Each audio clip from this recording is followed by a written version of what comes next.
সম্প্রতি টাঙ্গাইলে আলোচিত নায়িকা পরীমনি জনতার বাধার মুখে শোরুম উদ্বোধনের অনুষ্ঠান বাতিল করেন। এবার রাজধানীতেও এমন পরিস্থিতির সম্মুখীন হলেন ঢাকায় সিনেমার আরেক চিত্রনায়িকা অপু বিশ্বাস। জানা গেছে, বুধবার ঢাকার কামরাঙ্গীরচরের সোনার থালা নামে একটি রেস্তোরাঁর উদ্বোধনে প্রধান অতিথি হিসাবে উপস্থিত থাকার কথা ছিল অপু বিশ্বাসের। তবে স্থানীয়রা বিষয়টি জানতে পেরে সংগঠিত হয়ে কামরাঙ্গীরচর থানায় গিয়ে অভিযোগ করেন। এরপর পুলিশের হস্তক্ষেপে অপুকে ছাড়াই রেস্তোরাঁর উদ্বোধন সম্পন্ন হয়।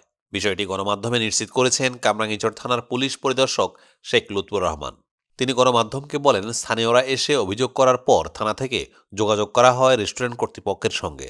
তারা বিষয়টি আমলে নিয়ে অপুকে বাদ দিয়েই উদ্বোধন সম্পন্ন করেন। থানায় অভিযোগ দেওয়ার পর স্থানীয় কয়েকজন ভিডিও প্রকাশ করেন। সেখানে একজন অভিযোগের বিষয়টি তুলে ধরে বলেন, অপু বিশ্বাসকে এনে উদ্বোধন করার উদ্যোগ নিয়েছে। এইটা জানার পর মুসল্লি জনতা ক্ষেপে উঠেছেন। আমরা প্রশাসনের কাছে এসেছি, বলেছি এই কামরাঙ্গীরচরে নায়িকা নর্তকী এনে এই ধরনের প্রোগ্রাম করা কিছুতেই ঠিক হবে না। দেশের জনগণ এমন আয়োজনে উত্তেজিত হয়ে যাচ্ছে। স্থানীয় মাদ্রাসার অনেক ওলামায়ে কেরাম এসে অভিযোগ জানিয়েছেন। এই জন্য আমরা ওসি সাহেবের কাছে দাবি জানিয়েছি অপু বিশ্বাস যেন না আসতে পারে। তবে বিষয়টি নিয়ে এখনও মুখ খোলেননি নায়িকা অপু বিশ্বাস। বিনোদন জগতে একটা সময় উপস্থাপনা দিয়ে ক্যারিয়ার শুরু, পরে থিতু হয়েছেন চলচ্চিত্রে। প্রযোজনা প্রতিষ্ঠান জাজ মাল্টিমিডিয়ার মাধ্যমে চলচ্চিত্রে অভিষেক।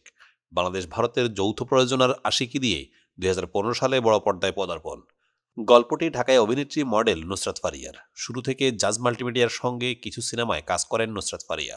পরে হঠাৎ ছন্দপতন ঘটে, তাদের কোনো সিনেমায় আর দেখা যায়নি তাকে। দীর্ঘ বিরতির পর আবার জাজের ঘরে ফিরলেন নায়িকা। বুধবার 22 জানুয়ারি সন্ধ্যায় জাজ কর্ণধার আব্দুল আজিজের সঙ্গে দেখা গেল অভিনেত্রীকে। পরে সামাজিক মাধ্যমে অভিনেত্রী এই প্রযোজকের সঙ্গে তোলা একটি ছবি শেয়ার করেন, দেন আবেগঘন স্ট্যাটাস। ফাইনালে আজিজ ভাই আমাকে প্রথম পারফর্ম করতে দেখেন। এরপর অনেকবার সিনেমায় অফার করলেও ভয়ে রাজি হইনি। 2015 সালে কলকাতায় বিজ্ঞাপন শুটে আবার দেখা হয় আমাদের। এরপর আমার প্রথম সিনেমা জাজ মাল্টিমিডিয়ার সঙ্গে। 2025 সালে আমার সিনেমার ক্যারিয়ারের 10 বছর। এই লোকটাকে ছাড়া স্বপ্ন কোনোদিনই পূরণ হতো না। অনেক কিছু বদলে গেছে আশেপাশে, কিন্তু ওনার ভালো কাজ করার আগুনটা কমেনি। আজ 7 বছর পর দেখা, ঘরের মেয়ে ঘরে আসার মতো আনন্দ। শোবিজ জগতের নতুন তারকা খোঁজার রিয়েলিটি শোতে বিচারকের দায়িত্ব পালন করতে চলেছেন দুই বাংলার জনপ্রিয় অভিনেত্রী রাফিয়াত রশিদ মিথিলা। বিচারকের দায়িত্ব পেয়ে উচ্ছ্বাসিত অভিনেত্রী।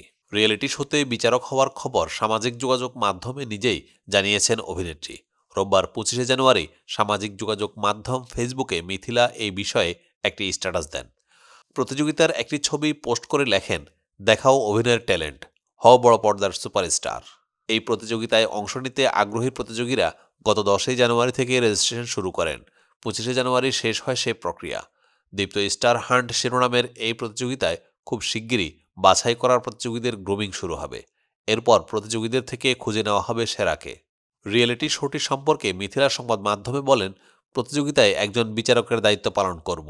এই প্রতিযোগিতায় প্রধান বিচারকের দায়িত্বে থাকবেন অভিনেতা তারিক আনাম খান, সঙ্গে থাকবেন নির্মাতা শিহাব শাহীন। প্রসঙ্গত, আগামী 2 বছরের জন্য সেরা প্রতিযোগীদের Deepto TV series, web series, web film ও বড় পর্দায় কাজের সুযোগ দেওয়া হবে।